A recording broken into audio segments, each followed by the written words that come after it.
Joko Widodo atau Jokowi menjadi 3 periode semakin panas di tengah masyarakat. Hal ini pun menuai pro kontra di tengah masyarakat hingga membuat aliansi mahasiswa dari Sabang sampai Merauke untuk turun ke jalan melakukan aksi demo besar-besaran. Usut punya usut, isu tersebut ternyata berlandaskan beberapa alasan yang membuat Presiden Jokowi dianggap layak untuk menjabat 3 periode. Mau tahu apa saja alasannya? Berikut adalah 10 alasan Presiden Jokowi pantas menjabat 3 periode.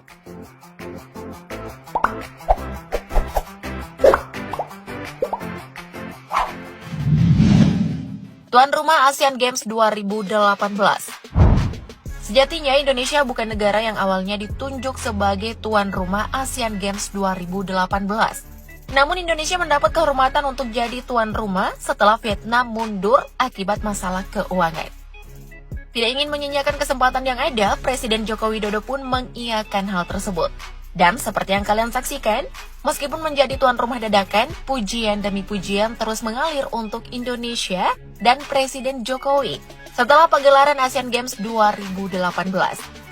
Bahkan pesta olahraga Asia yang berlangsung pada tanggal 18 Agustus sampai 2 September 2018 ini dianggap sebagai yang terbaik dari yang sebelumnya. Tapi emang iya sih, Asian Games 2018 keren banget woi. Energy of Asia berasa banget gitu deh.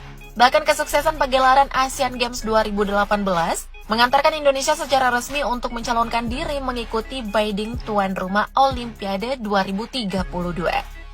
Dadakan aja bisa sesukses ini, apalagi kalau terencana matang-matang ya, pasti keren abis deh.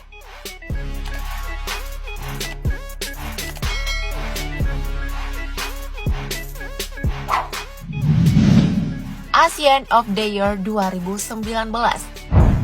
Nah, buat kalian yang belum tahu, penghargaan ini merupakan penghargaan tahunan yang diberikan untuk menghormati seseorang atau lembaga yang telah memberikan kontribusi signifikan bagi masyarakat, bangsa, bahkan berdampak pada Asia. Dan Presiden Joko Widodo adalah orang ke-8 yang dianugerahi penghargaan Asian of the Year 2019. Tepatnya pada tahun 2019 lalu, Presiden Jokowi mendapatkan penghargaan tersebut oleh media Singapura, The Straits Times. The Straits Times melihat perjalanan karir Presiden Jokowi dalam 5 tahun terakhir, termasuk saat dirinya terpilih kembali menjadi presiden untuk kedua kalinya. Sudah diakui tingkat Asia. Apakah kalian masih meragukan kinerja dan kemampuan beliau?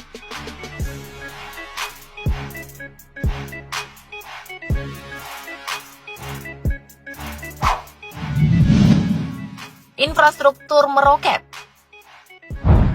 Setelah resmi mengambil alih tahta kepemimpinan tertinggi di Indonesia dari Susilo Bambang Yudhoyono pada Oktober 2014, Presiden Joko Widodo memang begitu giat membangun infrastruktur.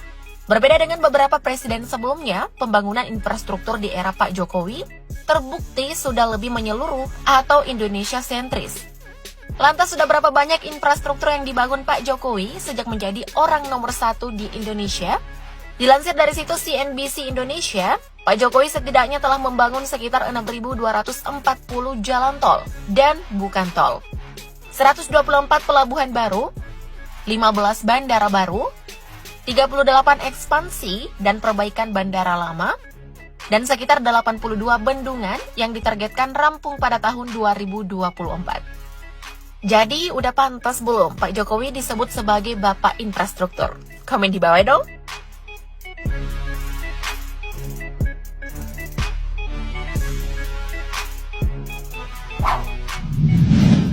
Tuan rumah MotoGP 2022.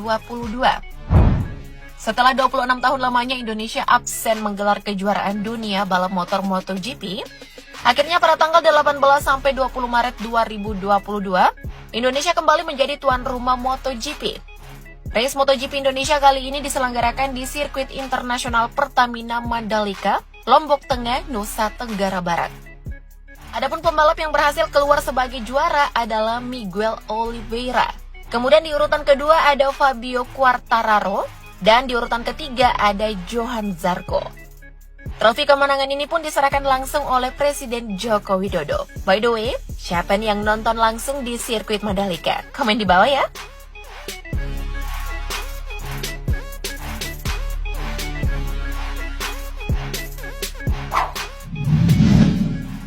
presidensi G20. Nah, buat kalian yang belum tahu, Group of 20 atau G20 adalah sebuah forum utama kerjasama ekonomi internasional yang beranggotakan negara-negara dengan perekonomian besar di dunia, terdiri dari 19 negara dan satu lembaga Uni Eropa. Sedangkan presidensi G20 adalah posisi di mana sebuah negara menjadi tuan rumah penyelenggaraan forum G20. Nah, di tahun 2022 ini, Indonesia telah resmi memegang presidensi G20 selama setahun penuh. Dimulai dari 1 Desember 2021 sampai konferensi tingkat tinggi atau KTT G20 pada akhir 2022 nanti. Nah, sebagai tuan rumah, Presiden Joko Widodo meminta dukungan dari seluruh rakyat Indonesia agar penyelenggaraan dapat optimal dan bermanfaat untuk Indonesia ke depannya.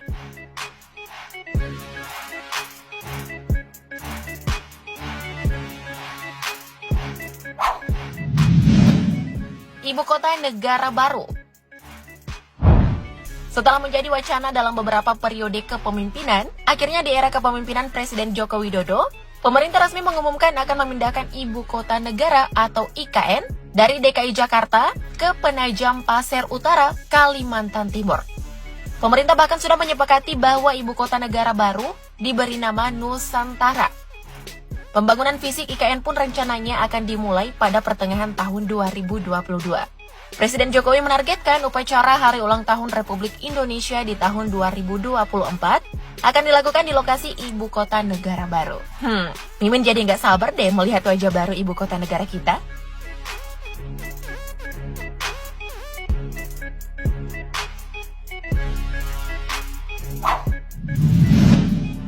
Ekonomi meningkat. Tidak bisa dipungkiri bahwa pertumbuhan ekonomi nasional di era kepemimpinan Presiden Joko Widodo sukses mencatatkan rekor terbaru. Dilansir dari situs CNBC Indonesia, Badan Pusat Statistik melaporkan pada kuartal 2 2021, output ekonomi yang diukur berdasarkan produk domestik bruto atau PDB tumbuh hingga 7,07% jika dibandingkan dengan kuartal 2 2020. Capaian ini juga menjadi rekor tertinggi sejak kuartal 4 2004, sekaligus yang tertinggi sejak era kepemimpinan Presiden Jokowi. Wah, beri aplaus dulu dong. Semoga kedepannya perekonomian Indonesia terus meningkat ya. Amin.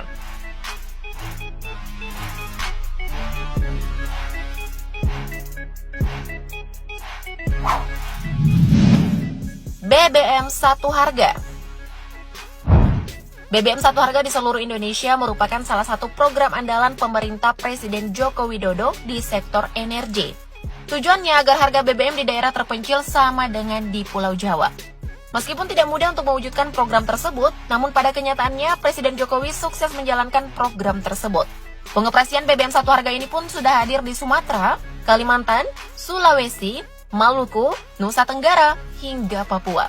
Dan ya, tentunya hal ini menjadi sejarah baru bagi kehidupan rakyat Papua.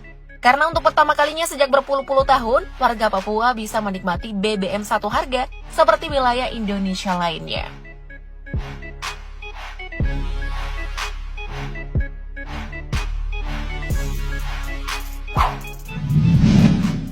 Ambil alih Freeport. Setelah puluhan tahun dikuasai oleh negara asing, akhirnya pada penghujung tahun 2018, PT Freeport Indonesia sudah resmi kembali ke pangkuan Ibu Pertiwi. Indonesia mengakuisisi PT Freeport Indonesia lewat holding BUMN Pertambangan, PT Inalum Persero, dengan nilai mencapai 3,85 miliar US dollar, atau setara dengan 55,8 triliun rupiah.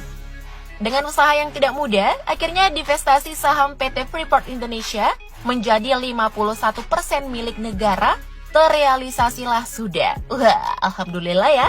Upaya mengambil alih Freeport akhirnya membuahkan hasil. Dan sekarang, PT Freeport balik lagi deh ke pangkuan Ibu Pertiwi.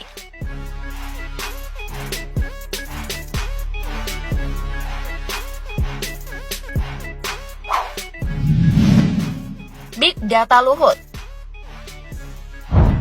Beberapa waktu yang lalu, Menteri Koordinator Bidang Kemaritiman dan Investasi Luhut Binsar Panjaitan mengklaim bahwa pihaknya memiliki big data yang berisi aspirasi publik di media sosial untuk pemilu 2024.